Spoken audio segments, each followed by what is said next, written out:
Токму така забележавме во сите градови смог, магла и повисоки концентрации на PM2,5 и 10 честички во воздухот.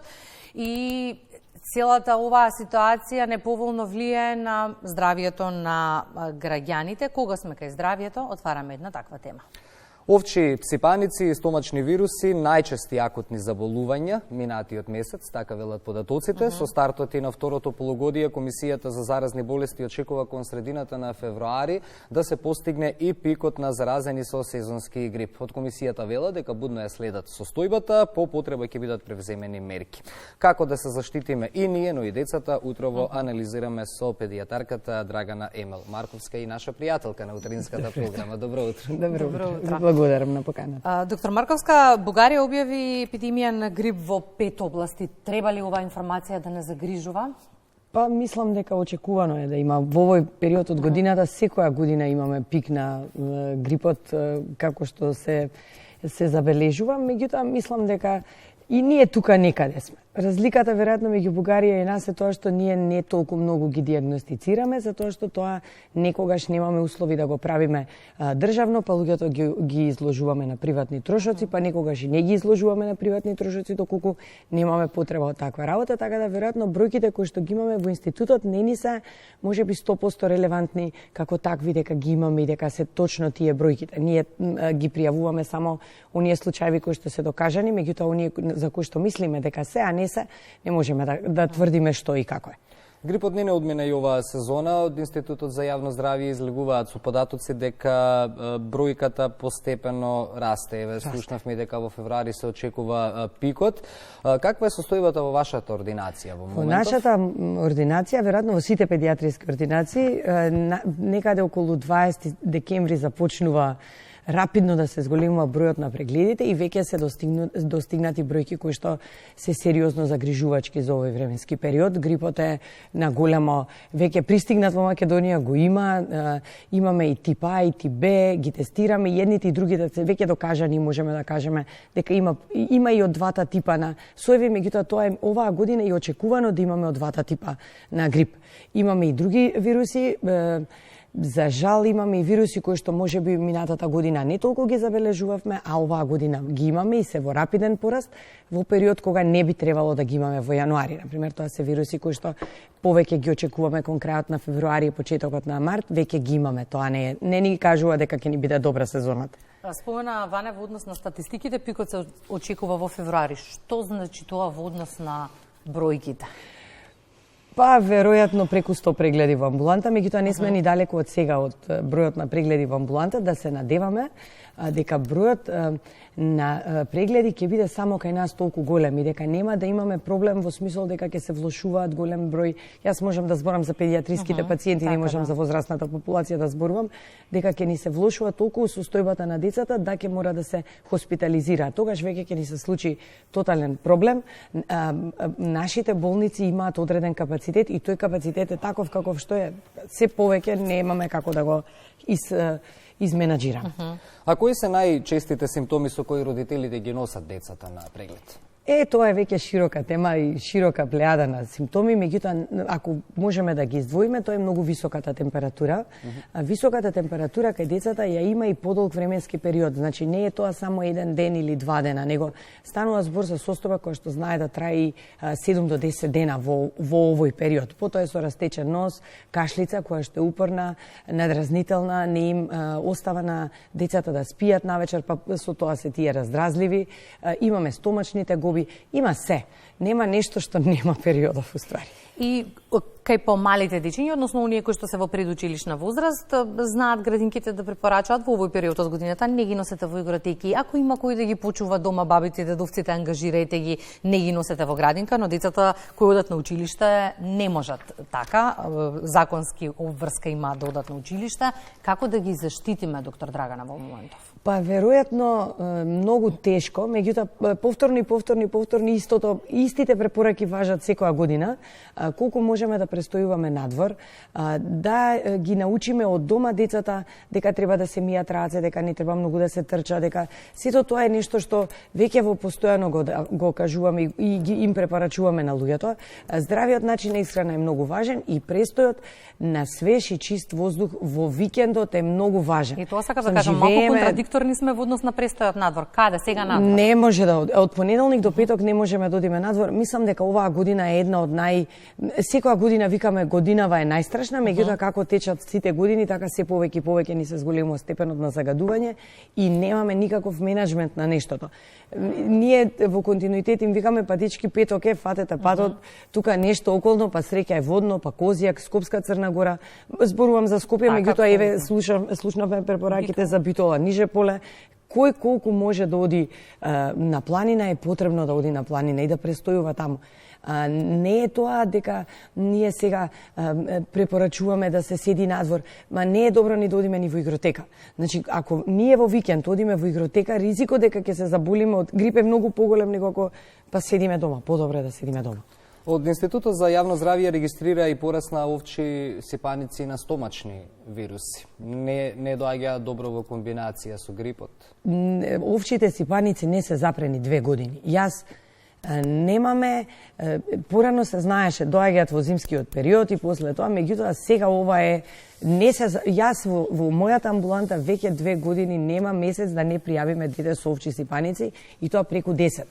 Значи не станува збор за нешто што е малку, меѓутоа тоа кога ќе го искомбинираме со стомачните тегоби, тука веќе настанува проблем. Меѓутоа мислам дека овој пат стомачните тегоби не станува збор за стомачни вируси како стомачни вируси, па затоа имаат стомачни тегоби, него станува збор за респираторни вируси кои што всушност дел од симптоматологијата им е стомачна. Тука нас ни се мешаат малку работите како што и ние веќе педиатрите искусно се зезаме, знаеме како оди денеска се стомачните тегоби, утре почнува кашлицата, па можеме и да предвидиме и да им кажеме на родителите, знаете ќе добиете кашлица, внимавајте, треба тоа и тоа и тоа и тоа да правите. И последното прашање некако тесно е поврзано исто така со грипот и вакцинацијата за која што зборувавме пред да почне целата оваа приказна со сезонскиот грип. Се препорачува за возрастните, се препорачува и за децата. Какви се податоците во однос на родителите? Пројавуваат ли интерес да ги вакцинираат децата? И еве во однос на препораката, безбедна ли е, добра ли е за децата и треба ли да ги вакцинираме со вакцина за заштита? Вечната тема за вакцинација трае. Ние во нашата амбуланта имаме мал број на деца кои што се вакцинирани. Децата кои што се со коморбидни состојби, на сите им препорачуваме дека треба да се вакцинираат и тие за среќа од кога се започнати со вакцинација со грип, им се намалуваат симптомите на другите заболувања кога ќе добијат грип. Меѓутоа за здравите дечиња не можеме да се пофалиме дека имаме бројка на вакцинирани. Јас да бидам искрена, во моето опкружување не познавам ни возрастни кои што многу се вакцинирани. Минатата година многу луѓе се вакцинира, оваа година некако таа бројка ни е јас имам впечаток дека е помало од минатата година. Немам статистики. Овие бројки им препорачувате на родителите? Ние им препорачуваме, меѓутоа тоа е кога ќе им кажете вие дали вашето дете е вакцинирано, тука се отвара една пандорина кутија за која што не знам дали некогаш некој може да помогне и да тргнеме натака во процесот на вакцинацијата. Останува да ги следиме бројките, да ги следиме состојбите, да апелираме на внимателност и уште еднаш да ја расчистиме дилемата. Престојно отворено не во загадените градови. Се препорачува престојно отворено каде имаме чист воздух, планини. Точно така. Колку можеме сите на водно, ама да одиме пешки, да не одиме со кола на водно, ќе ни стане загадено и водно. Ако сите одиме со кола на водно и тоа нема да биде дестинација кај што треба да одиме. Да, добро, и средноводно е добра опција, така нема убава опција. Не, може слободно средноводно има тука и место каде да играат децата и се. Проверено е, добро. Така. Благодариме многу за гостување. Ти благодариме, доктор Грана. Остануваме на истата тема со линковското вклучување, Симона Чинам подготвена. Да, одиме со линк, Комисија за заразни болести и разговор со председателот Злате Мехмедовиќ. Какви се плановите на комисијата, се следат ли состојбите, можеме ли наскоро да очекуваме мерки? Одговори на сите овие прашања во продолжение. Симона, добро утро. Добро утро, Ване. Секако дека веќе имаме информации од новиот извештај за оваа недела, односно има зголемување за 34% од претходната недела во однос на бројот на заболени од грип. Расте бројот на заболени, а расте бројот и на хоспитализирани, меѓутоа надлежните се уште велат дека нема простор за паника. Токму на таа тема разговарам со доктор Злате Мехмедовиќ, председател на Комисијата за заразни болести. Благодарам за издвоеното време. Портпарол на Комисијата за заразни болести. Само да ве коригирам. Поздрав до гледачите на македонската телевизија.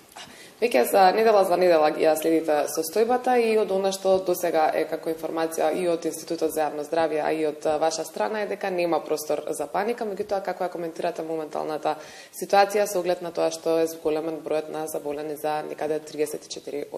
Како вообичаена состојба која што ја очекувавме и како што кажав, очекуваме да се покачуваат бројките до периодот кога ќе го имаме пикот на инфлуенци и болестите кои што налекуваат на грип во Македонија, тоа ќе биде втората недела на месец февруари. Оно што е важно е што бројките кои што ги гледаме во последниот извештај укажуваат на тоа дека така наречениот сентинел надзор кој што ни покажува каде имаме сериозни компликации од инфекцијата со вирусот на инфлуенца или другите респираторни заболувања, немаат хоспитализирано лица на интензивните одели, што значи дека сите пациенти кои што во моментот се хоспитализирани, се згрижени и се стабилни и нема потреба од дополнителна медицинска поддршка или механичка вентилација или нема некои случаи кои што се комплицирани воедно, немаме регистрирани и смртни случаи до сега. Бројките ќе растат и во иднина, како што кажавме. Споредено со минатата година кумулативните податоци покажуваат намалување за 30%. Во овој момент имаме вкупно регистрирани во сезоната 2024-2025 година околу 3800 пациенти кои што имале грип или болести налик на грипот од 2023-2024 година. Во овој период, во оваа иста недела сме имале 5100 пациенти, така да нема потреба од загриженост и од паника. Ова се вообичаени бројки кои што ги гледаме и вообичаено ќе биде и во годините што следат. Амбулантите кои што ги гледаме дека се преполнети во овој период од сезоната, во зимските месеци да бидат исто така преполнети. Оно што се надевам дека во иднина нема да го гледаме е толку голема бројка на деца на возраст од 0 до 4 години за кои што ние секоја година препорачуваме да бидат вакцинирани со цел да се избегнат тие метежи во детските амбуланти пред се. Они се, да се разбереме, децата на возраст од 6 месеци до 5 години спаѓаат во ризичната група на пациенти кои што може да направат сериозни компликации од грипот и затоа често пати говориме за тоа колку е важно оваа возрастна група да биде вакцинирана заедно со бремените жени, повозрастните граѓани над 65 години, оние кои што имаат хронични болести и секако здравствените работници. Верувам дека така бројот ќе биде многу поразличен доколку сите се одлучат за да ги вакцинираат и децата и сите оние кои што ги споменавте. За сега нема простор за паника, меѓутоа се планирали да се преземат мерки за тој пик кој што го зборувате, односно некаде кон средината на месец февруари. Ако не мерки, колкав број на зголемување би очекувале за тој период? Вообичаено зголемувањето иде од недела во недела. Не би можеле да го прогнозираме. Има мали варијации во пикот кој што го гледаме секоја година и би било неблагодарно сега да лицитираме со бројки. Во однос на мерките кои што ги споменавте, ние се водиме по однос на неколку параметри за тоа дали треба да се воведат дополнителни мерки или не треба. Едни од основните секако се податоците кои што ги добиваме од Институтот за јавно здравје, вторите податоци се податоците што ги добиваме од најкритичните места каде што се хоспитализираат пациентите за тоа колкав е капацитетот и каква е здравствената состојба и клиничката симптоматологија на пациентите. Земено тоа во целост, значи кога гледаме повеќе фактори, одлучуваме дали ќе треба да се воведат дополнителни мерки во моментот. Остануваат на сила оние препораки од Комисијата за заразни болести да се почетува купниот ред во сите здравствени установи каде што имаме веќе хронични болни, да не се внесуваат вируси во истите, забранети се посетите, да се носат маски во затворени места, особено за ризичните групи. Ова важи оние кои што не се вакцинирани, а би можеле да добијат тешка клиничка форма на болест и секако оние кои што веќе имаат развиено симптоми на вирус, на грип или на болест, која што не лекувана грип, да бидат изолирани со цел да не го принесуваат вирусот на останатите. И уште едно прашање за крај во однос на цревните заболувања, со оглед на тоа што според извештајот на Институтот за јавно здравје има и таму мало зголемување на бројката, дали и за таму се гледаат да се превземат некои мерки или и тука нема простор за И тоа не е ништо невообичаено во текот на целата година. Во билтенот кој што го добиваме од Институтот за јавно здравје гледаме континуирана присутност на тие цревни заболувања. Ентероколитисите се нешто што е вообичаено, што ги гледаме и во текот на целата сезона, и кога имаме потопли месеци, па дури тогаш можеме да видиме и поголем број, така да во текот на зимските месеци примарно она што нас не загрижува се респираторните заболувања и она што интензивно го следиме во делот на овие цревни заболувања кои што ги спомнавте сега. И сметам дека и во наредните месеци кои што следат нема да има потреба од никаква загриженост. Господин Злате, ви благодарам за одговорите и за издвоеното време. Ви благодарам и вас.